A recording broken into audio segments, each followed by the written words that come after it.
It's because I wasn't live, but I am now. Hi everybody, it's Erin from Girl Catch Fire. I'm out in the wild today, Martin Luther King Day, and we're out celebrating. It's also Sam's birthday, and it's just a beautiful. Anyway, good morning, it's Erin from Girl Catch Fire. I want to talk to you about procrastination and avoidance today. And I also want to talk to you about potentially taking a breath out in nature today. Feels like on this Martin Luther King Day, just a lot of moving parts. And I want to speak to that this morning, and I want to help you stay encouraged for the work that lies ahead. So did you guys know that January 17th is the place where your resolutions, not your resolutions, but resolutions in general go to die? It's true. It's a thing. People talk about it all the time. And maybe that's happened to you. Maybe you've gotten super avoidant. Maybe you are procrastinating on things that are important to you. And if that's you today, I want to give you some strategy, okay? And I also want you to enjoy just this gorgeous place. Hi, Meow Meow Games. I'm happy you're here. We've had connectivity issues this morning. So if we weren't here earlier and you were like, where are they? That's why. Okay, so procrastination avoidance. This is a little interactive this morning. So I want you to get a journal and a pen out. And I want you to ask yourself, what's one thing you're avoiding or procrastinating on? Oh boy. What's one thing you're procrastinating or avoiding on? Go ahead and just write it in your journal. Now, I want to help you with that today. And so I always say, like, there's only two ways to change something.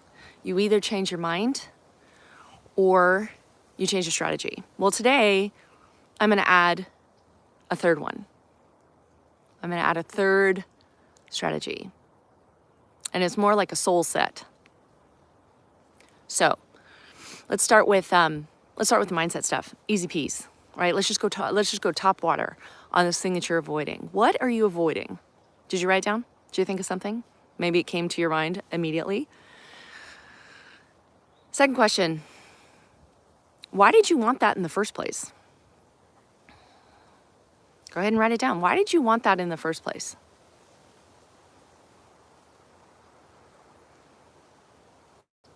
I hope you answered that question, because the thing is, you don't make resolutions on things you don't want. Of course, it mattered to you. It was something that you wanted, and so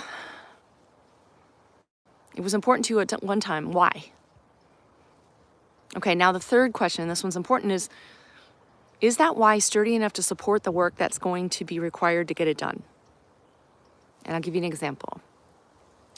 I gained like 10 pounds, 10 menopause pounds. You're loving this, right? And it bugs me so bad. But when I find that I focus on losing 10 pounds just for the sake of losing 10 pounds, I just never stick with it. I avoid it, I procrastinate, etc. because it's not a strong enough why. That's the problem. I don't have a strong enough why. But when I realized that my physical health now, my strength now, is going to impact the quality of my life when I'm 80, that got me in the gym. All right? That why is sturdy enough to support me on the days I don't really want to do it, when I want to avoid or procrastinate. All right? So what is your why behind the thing that you want to do but you're procrastinating or avoiding? These are straight mindset questions, guys, but they're really helpful. Okay. So that's the first part. I really want you to think about that when you've got a moment. Second part is, let's talk some straight strategy. What to do when you're procrastinating or avoiding something. What do you do about that? Okay, again, strategy. So simple. You've heard these before. Maybe you haven't. First one is, how small can you make this thing? The first step on the thing that you want, how small can you make it? Can you make it itty bitty, tiny? Can you make it tiny? So for instance, maybe you have to do a slide deck for work and you're avoiding it. Can you simply make an appointment with yourself for 10 minutes to open PowerPoint and name the file? That's a tiny step. Even better, can you put it in your calendar for 3 o'clock today? Sounds easy enough, right? So that's what we want to do. We really want to find a way to just get over the starting line, right? What is the smallest thing you can do just to start the race? And maybe that's just opening up PowerPoint and giving it a name. Very good. Okay, so that's 2 really, really simple things. Strategy and mindset. Great. You guys have probably heard that before and you're like, yeah, but I'm still procrastinating. Okay. Maybe there's something underneath it. That's why. This is what I'm talking about when I'm saying soul set or heart set. It's the third piece of this puzzle. Maybe there's a part of you inside that doesn't feel safe to do whatever it is you want to do. And I don't know if that sounds silly to you or not, but it shouldn't, because all of us have these parts. You have a part of you that really wants to make progress on this one particular thing, but there's another part of you that's like, why don't we just go organize a sock drawer instead? Okay, so if you think about yourself as a system of parts, can you turn inward and find the part of you that wants to procrastinate or avoid this project or this, whatever it is you want to do, the thing you wrote down? Can you close your eyes and just turn inward and say, hey, what's the deal?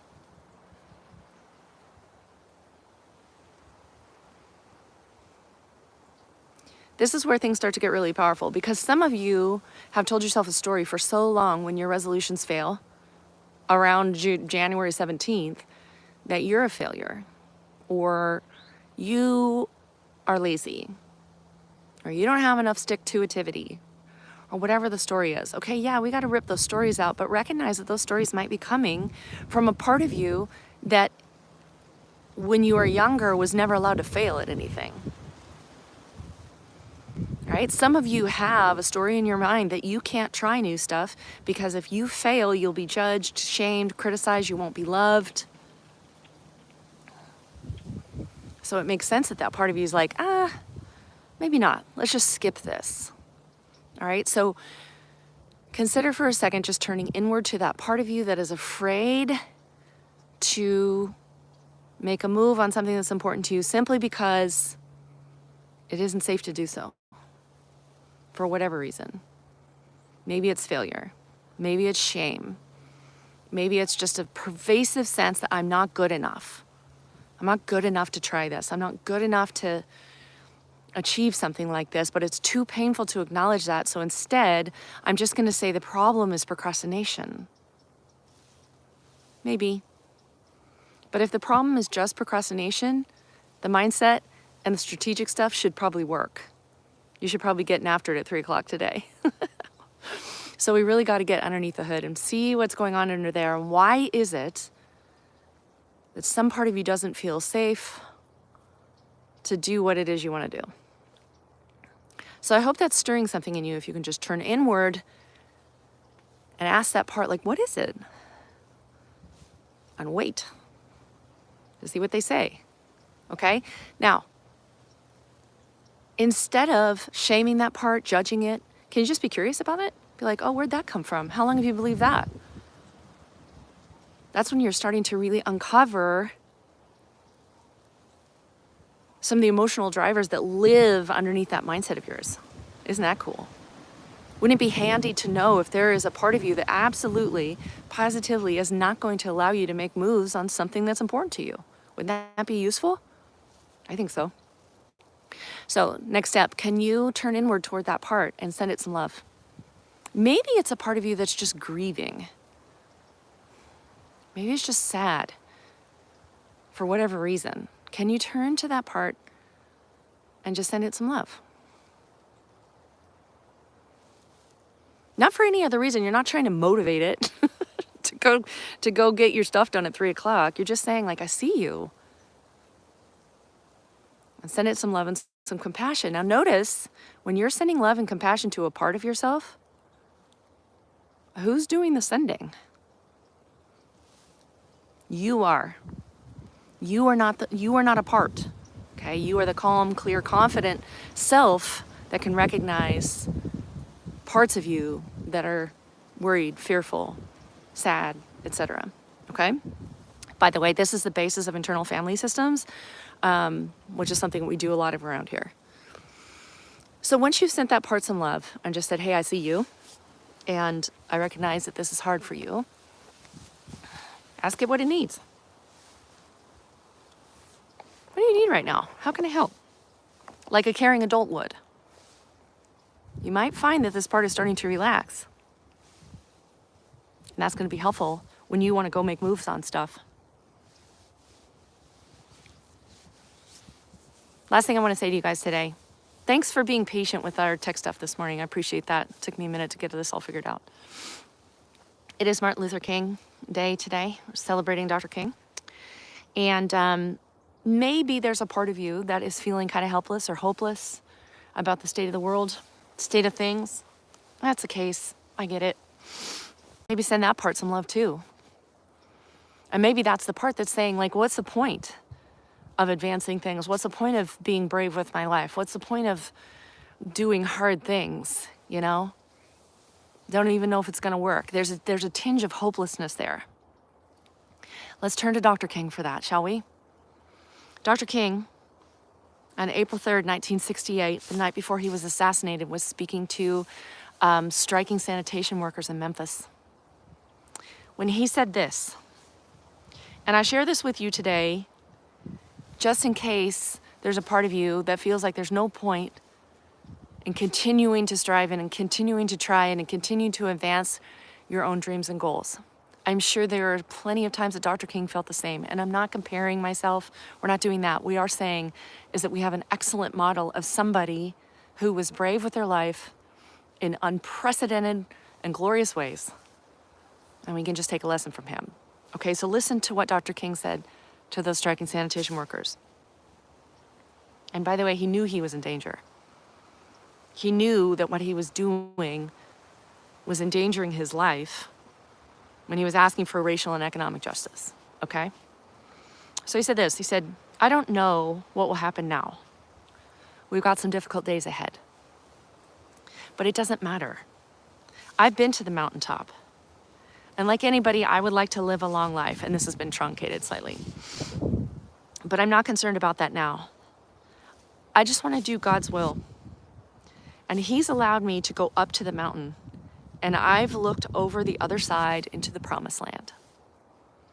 I may not get there with you, but I want you to know tonight that we as a people will get to the promised land. Go ahead and dwell on that today. As you think about the things that are important to you and what you would like to do to advance those things, who you are as you advance them. I'm going to drop it in the show notes when I get the chance to, but Patty Griffin wrote a beautiful song called Up to the Mountain. It was the MLK song. Gorgeous song. I'm going to drop it in the show notes so you can listen to it. But I just want to encourage you guys that being brave with your life is worth the effort. Continuing to pursue the things that are important to you is worth the effort, because I believe that God put a desire in your heart, and he's very invested in helping you see it through. So you're not doing this alone. You're not by yourself. There's armies of angels cheering you on. But yes, it might not be easy. And you might have to do the hard work of sorting yourself out to just make the smallest moves. So what small move can you make today on that thing, or tomorrow, whatever, on that thing that you wrote down? What's the small move? Maybe it's just turning and acknowledging your parts. And if that's the case, that's okay. I hope you guys have a beautiful day. It's a gorgeous day here in Florida. It's freezing, but it's beautiful. I hope you have a good one. Thanks for being here today. I'll see you all